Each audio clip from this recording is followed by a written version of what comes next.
Well, hello, good people. Mark Holmes here, and as always, I want to say thank you all for watching, commenting, subscribing, and being part of the Joe Boo Sports Report. Without you guys, as well as you ladies, you know that this literally does not work. I hope you all are having a great day. This is it's a good day for Cowboys fans, at least for 1 week, and we know how the season goes.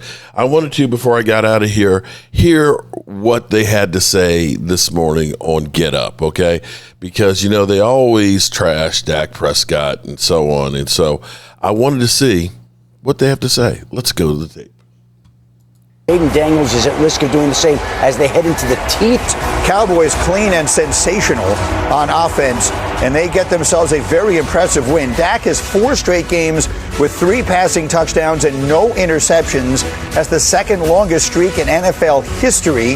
His 16 touchdown passes on the season are the second most in the league. And what was the thing you said to me? Look, Dak Prescott's been a very good player for a very long time. But, D. Wood, what's the first thing you said to me this morning? Dak Prescott hasn't looked better in his whole career right now. No doubt. And I mean, to put that in perspective, his QBR is higher than Lamar Jackson in 2019 when he won the MVP. I mean, that's how well Dak Prescott is playing right now. And listen, this is a guy that's in total control. He's healthy.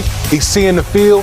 And he just seems like he's enjoying and having fun playing the game. And I can understand why when you have an array of weapons out there on the offense. I was just going to say on that same note, listen, he's played with a lot of great skill position players over the course of his career. I mean, this group might be the best. I mean, it's scary. Scary. Yeah, no, absolutely. And the other thing is, too, let's face it, he never had CeeDee Lamb for 3 games, had backup linemen all over the place, and he still put up those type of numbers. This dude is playing at an unbelievable level. God, I just wish he could play some defense. That's the only thing he can't play, and neither can his team. They played better yesterday, Rex. They played better against the Commanders. Hell, they had me and you playing wide out for him. Like, come on. You don't have to do much with this offense. And on that note, we mentioned it in the highlights.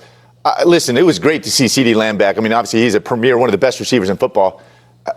I don't know if it's a stretch to say. I mean, I think you could pull all the cornerbacks in the NFL, and I think they would all maybe rather cover CeeDee Lamb than George Pickens right now. I mean, this guy is playing at an unreal level. I mean, maybe one of the best receivers in football, maybe the best hands in football. I mean, this guy's like Spider-Man. The catches he makes, the agility on the sideline to get his feet in, and now they're moving him around. You see him catching balls over the middle. I mean, pick your poison with the Cowboys right now. Hey, maybe Jerry Jones knew more than we did. Yeah, I got to save the money. I can't pay Micah for this receiver Pickens. That was a great, unbelievable pickup by Dallas. I mean, he is literally playing better than any receiver in the league. It's interesting because Mike Tomlin gave up on George Pickens. Yes, he did. Mike Tomlin sent him away, and the Pittsburgh Steelers are looking for a receiver like that right now. George Pickens went to Dallas and accepted the challenge that is in front of him. Again, we talked about this before.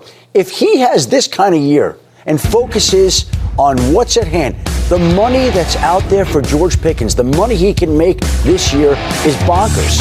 So, to me, the best thing he can do is just keep making catches like this, become the weapon that he has become, and make Dallas's offense that much more dangerous when they can't play a whole lot of defense. And look, I mean, the ultimate authority on this, Randy Moss, said yesterday that they may be the best receiving duo in the entire NFL, inclusive of the guys in Cincinnati. So that's how good they are. Quickly on their defense, because you don't want to be last year's Bengals, where Joe Burrow basically set every record imaginable, and they didn't even make the playoffs. We all had sort of a communal idea, or you guys had an idea this morning, about what they should do on defensively, strategically, in order to try and complement this offense. Yeah, I mean, let's go. Dial it up. What do you have to lose? Just make a couple of plays. Get a couple of takeaways. You're going to win every game. And here's the thing. Right now, what you don't want to do is exactly what you do. Sit back there. Let it happen. You know, let's try to keep it in front of us. Let's try to do.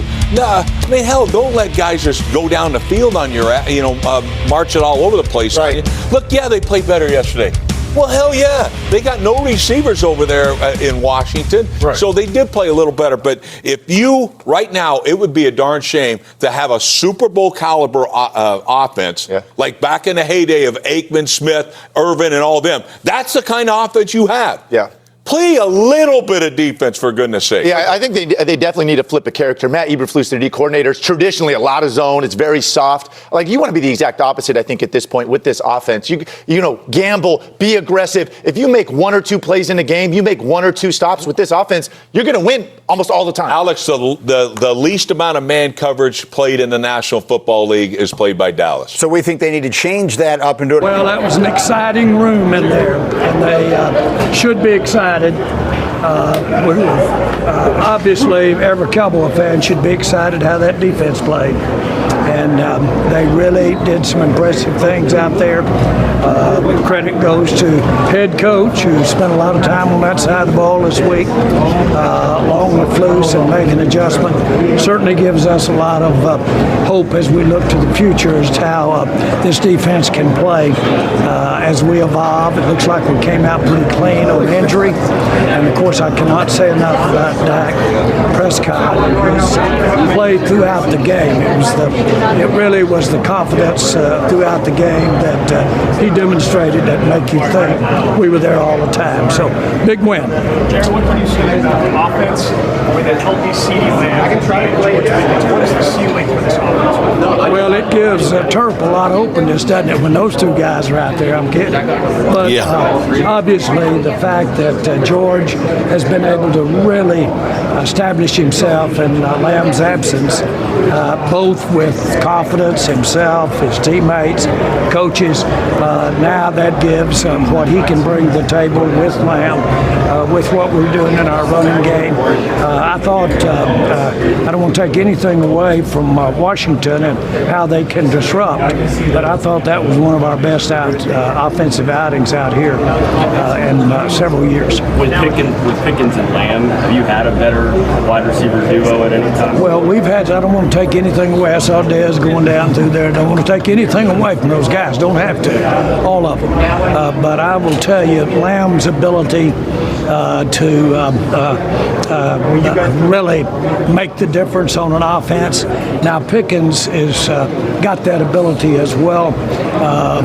That along with our running game, really, I feel as good about that offense as I have in a long time around here, and I say that to all our fans.